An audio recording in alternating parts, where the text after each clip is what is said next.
आज पुणे शहरातील विविध भागात सकल हिंदू समाजाच्या वतीने विराट हिंदू संमेलन आयोजित केले होते। यामध्ये सर्व स्तरातील स्त्री पुरुष तरुणांनी सहभाग नोंदवला। यामध्ये विविध वक्त्यांनी हिंदुत्वाची व्याख्या करताना सध्या समाज ज्या दिशेला चाललाय त्याबाबत प्रबोधन केले व समाजाला दिशा देण्याची गरज असल्याचे तिन्ही वक्त्यांनी सांगितले। यामध्ये माजी खासदार प्रदीपदादा रावत तसेच नारदीय कीर्तनकार रामचंद्र प्रभाकर भिडे व अर्चना जोगदेव यांनी देखील आपल्या ओघवत्या वाणीतून नागरिकांना आचरण, वेशभूषा व समाजकारण अशा विविध विषयांवर प्रबोधन केले। या प्रसंगी मेघालयातील तरुणींनी संपूर्ण वंदे मातरम गाऊन कार्यक्रमाची सांगता केली। या विराट हिंदू संमेलनाचे आयोजन सकल हिंदू समाजाच्या वतीने सर्व स्तरातील विचारवंतांनी एकत्रित येऊन केले होते। आज आहे रविवार आणि रविवार हा महाराजांचा, तेव्हा त्यांच्या स्तवनानं आरंभ झाला, हे फारच सुंदर झालं।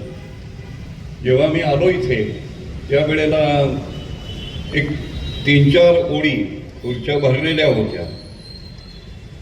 आत्ता आलो तर शेवटपर्यंत खुर्च्या भरलेल्या आहेत, आता बसायला जागा नाही। आरंभाला असं वाटलं होतं की अरे ही काय अनास्था आहे, ही केवढी अनास्था आहे।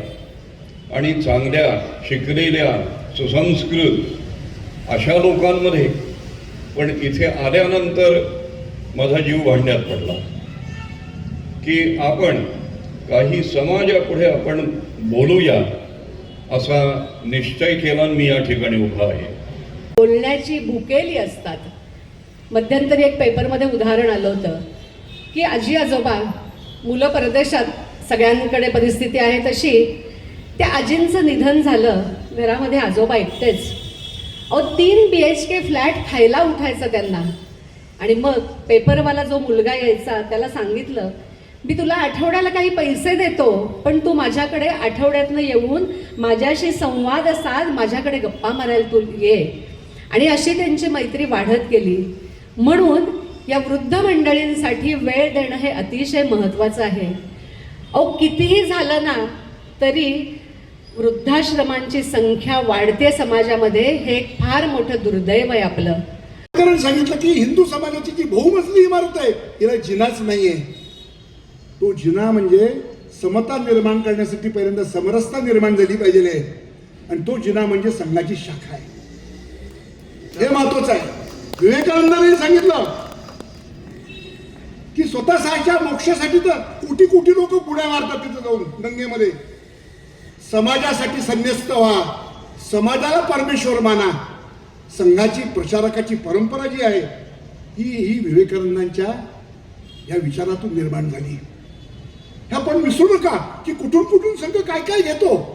हे दयानंदांनी काय केलं, 1000 वर्षाचे घडलं नव्हतं। शिवाजी महाराजांनी नेताजी पालकरला आणलं, कारण तो हिंदू म्हणून जन्माला आला होता आणि मृत्यूपूर्वी प्रायश्चित्त घेऊन येता येत होतं। त्याच्यापूर्वी झालं, त्याच्यानंतर झालं, पण हिंदू म्हणून पूर्वी माझे 5 पिढ्या पूर्वज होते। पण तू 1000 वर्षापूर्वी मुसलमान झाला असेल, ख्रिश्चन झाला असेल, तू परत हिंदू होऊ शकतोस। हा दरवाजा हिंदू समाजासाठी कोणी दयानंदांनी उघडला। हा की जो सहिष्णू समाज असतो, त्या सहिष्णू समाजाने असहिष्णू विचाराशी जर संघर्ष केला नाही तर सहिष्णू समाज संपून जाईल आणि सहिष्णू समाजाबरोबर सहिष्णू विचार संपून जाईल। तर हे जे काय मी आता खूप बोललो की हे आमचे आचार, हे आचार कधी शिल्लक राहतील, हेच काम शिवाजी महाराजांनी केलं की त्या असहिष्णू विचाराशी त्यांनी संघर्ष केला, म्हणून हिंदू समाज जिवंत राहिला। तर हा सगळ्या बंधू भगिनींना मला विनंती आहे की हिंदुत्व विचाराचा मूळ गाभा हा आत्मबोध आणि हा शत्रुबोध आहे, त्याचा विचार करा। आजकाल प्रदूषणाचा एवढा त्रास होतोय की ह्या प्रदूषणाच्या त्रासामुळे लोक श्वसनासारख्या विकारांना, आजारांना बळी पडत आहेत। ग्लोबल वॉर्मिंगची समस्या भेडसावत आहे। अतिवृष्टी होते, अनावृष्टी होते, पाण्याचे साठे मर्यादित आहेत। म्हणून आपण ह्या पर्यावरणातल्या पाण्याचा आपण जपून वापर केला पाहिजे। जेव्हा आपण 1 हंडाभर पाणी 1 किलोमीटरवरनं घेऊन येऊ तेव्हा आपल्याला पाण्याचं महत्त्व कळायला लागेल।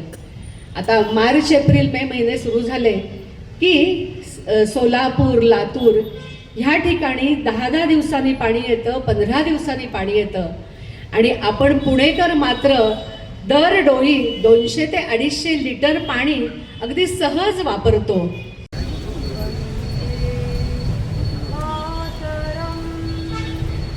वंदे मातरम सुजलां सुफलां मलयज शीतलां सस्यश्यामलां मातरम वंदे मातरम मधुरां सुजलां सुफलां मातरं वन्दे मातरं श्यामलां सरलां सुस्मितां भूषितां धरणीं भरणीं मातरं वन्दे मातरं वन्दे मातरं.